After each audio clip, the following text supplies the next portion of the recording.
dive a little bit deeper into what we actually learned today in that courtroom. What do we see in there? First of all, I learned a lot from being in there in person. It is one of the most depressing places I have been in my life, and it is fitting, because the only thing more depressing than the environment of that courtroom is what's actually happening in there. It's straight out of a Kafka novel. The prosecution's main strategy appears to be to bore the jurors into submission. And if you look in that direction, sadly, it may appear to actually be working. Now, I would like for anybody here in the press, anybody at home, anybody in MSNBC or the media afterwards, to clearly state what exactly is the crime that Donald Trump committed. Oh wait, we have not heard a good answer to that question. It has been vague until today. You heard Michael Cohen's testimony, after which I would say it is less clear than ever what that crime actually was. They'll say falsifying business records. Well, let's look at, who did we learn falsified business records from? Yet, what, hour, 2 hours, felt like it could have been 7 hours, of Michael Cohen talking about how he falsified business records. Okay, so you have a guy who has been a perjurer in the past that is now saying he falsified business records. What is the crime that Donald Trump committed? Now, it appears to be what they might allege is some sort of bookkeeping error or whatever. The real bookkeeping that we need accounting of is Judge Merchan's own family member collecting millions of dollars as a Democratic operative, using the existence of this trial as a fundraising ploy for Democrats. This is unconscionable. Imagine the same shoe fit the other foot.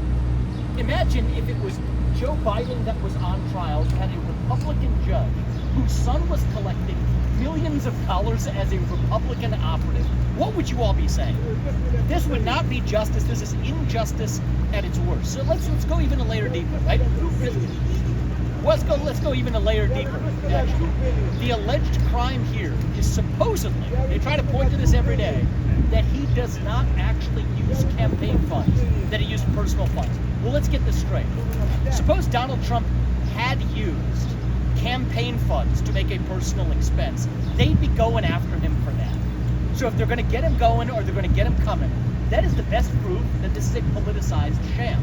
Let's go through it piece by piece. If you tell somebody to go buy you a suit and you want to look good on television because that'll affect the voters, the way voters vote for you, you know what? They prosecute politicians if they use campaign funds to buy a suit.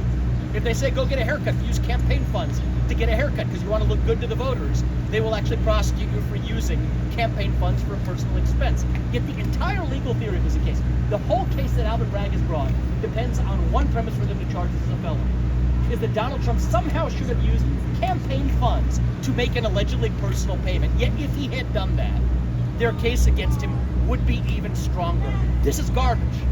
That is the best proof that you have, that if they're going to get him going or get him coming, it's damned if you do, damned if you don't. This is a shame.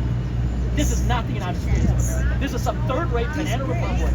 If this were happening in another country, we would be laughing at them as a sham democracy. I am ashamed as an American citizen to sit here in a courtroom watching the former leader of the free world, and let's be honest, likely next leader of the free world, sitting with the indignity in this dingy third-rate courtroom with fourth-rate prosecutors and a fifth-rate lawyer on the stand as a witness, who actually is violating attorney-client privilege left and right. Nobody's even talking about that.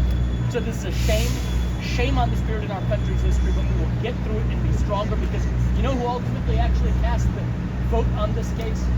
It's not just the jurors in that jury box. It's every one of you at home. It's every American who votes this November to say no to the weaponization of justice. And if you're at home, you may say, you know what, I don't agree with everything Donald Trump's ever said. You know what, I may not agree with some of his policies even though they were great policies for 4 years.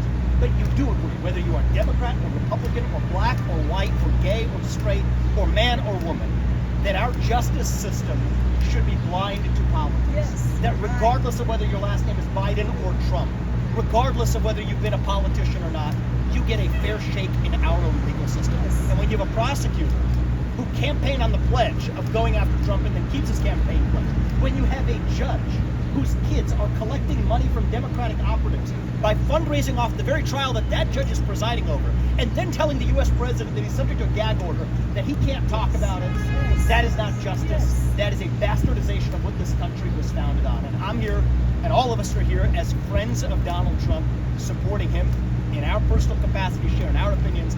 That's why we're here today. But I hope every American at home who isn't able to be in that courtroom is able to see what's actually happening there. And when you do, we will have a landslide of historic proportion this November if every American understands the injustice that's playing out in that courtroom today. So may God bless our country. I pray for our future, and let's pray for our country being stronger on the other side of this disgusting sham politician prosecution. Thank you. Why today? Before we finish the trial, why come together? Thank you, Vivek. Thank you, Congressman. In closing, I just want to double down on that.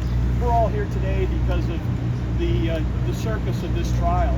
But I want to say a word to those Americans out there that are dealing with Biden's inflation when their paychecks aren't helping them get to the end of the month because they're paying more for their gas and their food, they're paying more for their electricity. I want them to know that while this trial is going on, there's many of us around the country that are out helping campaign